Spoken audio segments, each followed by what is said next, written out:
Does your bikini line look like the Grand Canyon? Chicken skin? Bumpy as fuck?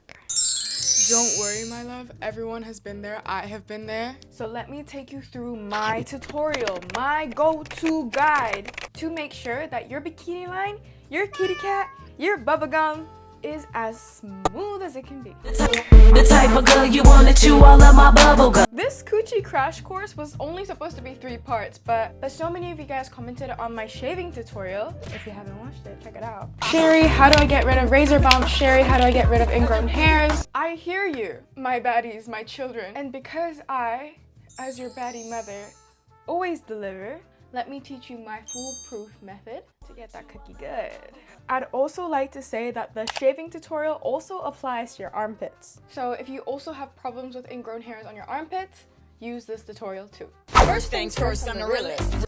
What is an ingrown hair? Ingrown hair is when a hair follicle tries to grow out of your skin rather than the hole, your pores. And that's what creates these bumps that are really painful.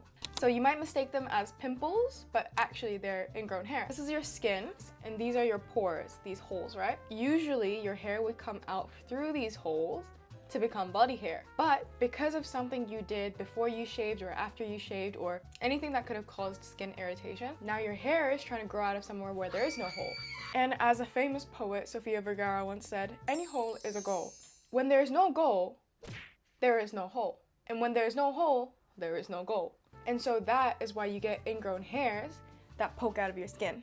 Now, why does it happen down there?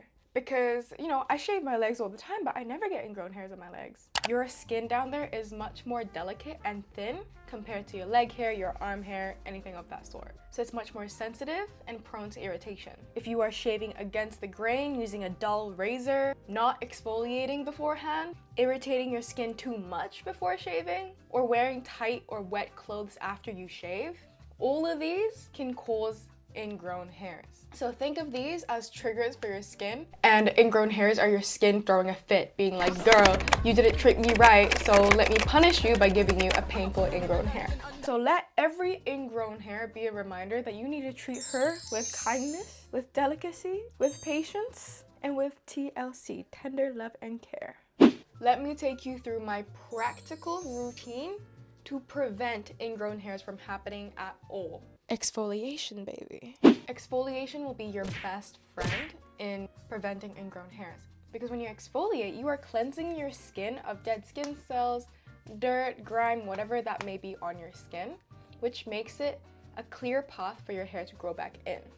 So imagine like a farm, right? And you have all these pests and grass and things growing. The fruit underneath the ground is going to have a really hard time navigating where to come out from. And by exfoliating, you're getting rid of all these extra things at the surface to clear the path for the hair coming up. Or the fruit. Or your kitty. I really like to use exfoliating mats or mitts or nets. Let me show you. Now, this is what an exfoliating mat looks like, or mitt or towel. When you go to the dollar store or a body care shop, you can find these kind of exfoliating towels from soft to hard. If you want to go at it and exfoliate the shit out of your legs and arms, you can use the hard ones, but for your kitty cat, I'd recommend going lighter with a softer to medium hardness net. And the trick here is to not exfoliate right before you shave. Ideally, exfoliate the night before to let your skin, you know, calm down, or to exfoliate regularly on a weekly basis so you don't even have to worry about it anymore. Or any body scrub that's free of fragrances, free of really harsh chemicals, just because if you get it inside you, that could really mess with your pH and get your kitty angry, and also could be the reason why your kitty's kind of stinky. Made a video on that too if you want to check it out. All that heavy fragrance and chemicals after you exfoliate your skin could really irritate the skin as well. So that's why I like to use these mitts, because you can wash it. If it gets too icky, just buy a new one. This is like $1. If you use a loofah, make sure you're changing your loofah very often, because a loofah can get so nasty, like ugh! That's why I'm a fan of this. You can cut this in half, make this go longer. Mine has little cats on it, it's very cute. I'll link some of these options down below. But if you don't have access to Amazon or anywhere that sells things like this, you can also use a face towel or a rag. Just make sure it's clean and make sure you douse it in warm water before you gently cleanse that area.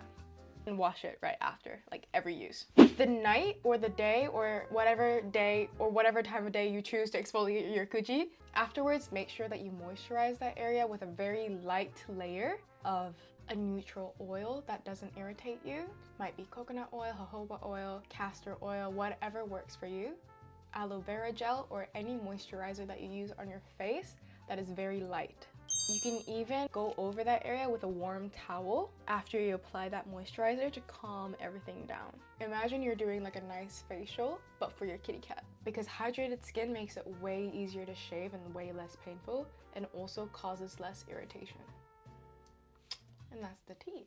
Okay, I've exfoliated everything. Everything is smooth there, but how do I shave? That is such a great question, Pookie. Let me take you through it. Let me hold your hand through it. I said it once and I'll keep saying this. Use a new razor every time you shave your kitty. You can have one razor that you dedicate to your body and another that's affordable and one that you can change very often for your kitty.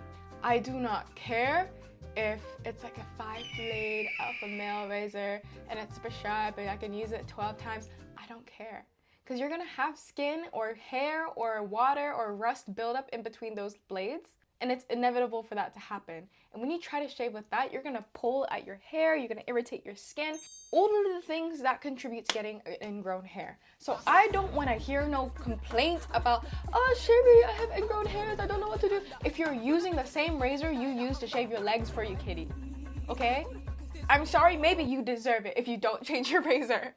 It's your kitty cat punishing you. I'm sorry, it's not me, it's your cat.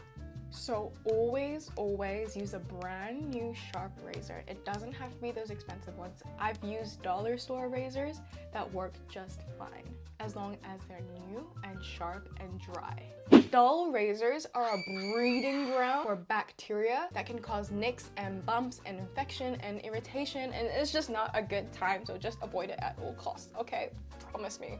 I've mentioned this in my shaving tutorial, but try to go in the direction of your hair rather than against it.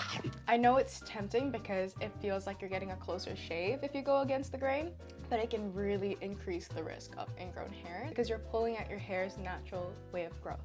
So instead, what I like to do is shave diagonally, like you're slicing it from the side. I feel like that's the peaceful medium of shaving with the grain and against the grain. But when I get to like this area, this is your magic button, this is your bum hole. I don't even bother going diagonally, go the way your hair grows. Because this is a high risk area, okay? Who cares if you miss a hair or two? You are much more than a clean shave, babe. And because you grow hair in your flaps as well, grab everything, pull it to the side, shave, grab your leg, shave. That's my technique. Again, if you want a more in-depth tutorial, I made a whole video on it. Check it out and come back. I'll be waiting here for you. I've also had heaps of you guys ask about shaving cream. I personally don't use any because by the time I get to shaving my kitty, I've already been in the shower for about like 5-10 minutes in the steam, and I felt like that's enough to get the hair softened. But it is okay to use shaving creams or shaving gels if you feel more comfortable seeing where you have shaved. Just make sure that it's not heavily fragranced again, heavy on the chemicals. Make sure it's one that is safe for your kitty. Now let's talk about aftercare, because that's important in every aspect of life. After you shave your kitty, the best way to go about it is to close your pores. Oh my gosh, Sherry, how do you even do that? You just clench really hard. No, I'm kidding. You can splash your kitty cat with cold water, or if you don't want to die of, shock, you can get a towel like this, put it under some cold water, and just tap that area gently with that cold towel water. What that's gonna do is close your pores, which will help in fighting any bacteria or anything that could cause irritation. After you've done that, you can moisturize that area again with any oils or moisturizer that you know works for you. Here are some that I love. I've heard people use witch hazel, salicylic acid, or tea tree oil on that area to prevent ingrown hairs. I personally have never done that, so I can't really tell you my experience on it, but I've heard that it helps. Just make sure that you're not allergic to it, make sure you don't get a reaction from it, and make sure you don't get it in your kitty cat. Don't apply any fragrance or anything. Like I've said it before and I'll say it again, nobody with the right mind is expecting your kitty cat to smell like a blueberry farm. It's an organ, let's get over it. So never use any fragrance on there or any like scented moisturizers, like those Bath and Body Works moisturizers, do not put that on your kitty cat, please. And after you come out of the shower, I'm a big fan of the commando. So, you know, whenever I go to bed, I'm not wearing any undies to let her breathe. So wear some really loose cotton underwear or nothing at all. At least for that day or night. Now let's talk long-term maintenance. I have 3 major tips for you in your toxic relationship with ingrown hairs. I found that exfoliating 2 to 3 times a week regularly really helps in ingrown hairs because you're not letting your skin build up all this gunk. And by the time that you shave, you won't have anything that would irritate the skin. And you're just maintaining a clear surface for your hair to grow into. So I found that that really helps. Having a body care routine. If you want a video on my full body care routine, let me know. I'll make a video on it. You know I got you like that. My next tip is actually to thin the hair out from the root. So every time I shave my kitty, I always go in with a laser hair removal treatment. And I know it's a bit of an investment, but I felt that thinning the hair from the root has actually helped with all the ingrown hairs, irritation. And over time, your hair will get really, really thin to where you don't even have to shave that often anymore. And you don't have to shave, I promise you. Like, I love a bush just as much as the next diva. But if that is something that you want to do, then investing in a laser hair removal kit at home could really be beneficial for you. I've listed a couple down in the description, but if you want the exact one I use, it was around $30 or $50 US. Super effective. I've used it for about a year now. Never had any problems. My hair has thinned out. No complaints, no anything. Also not sponsored. And after doing all of this and you're still having trouble with ingrown hairs, shaving might not actually be the best option for you. You might want to try waxing. It's basically plucking a crack.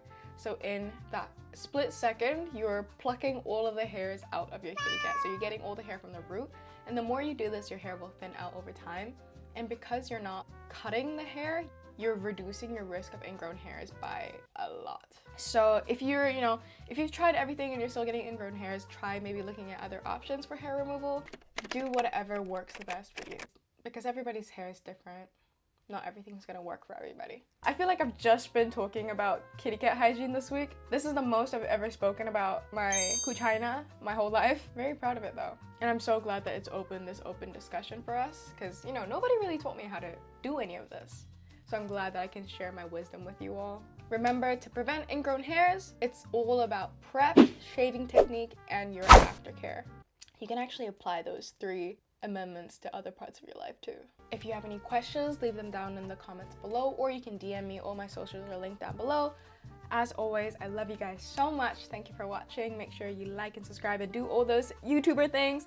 I love you all, and I will see you all soon.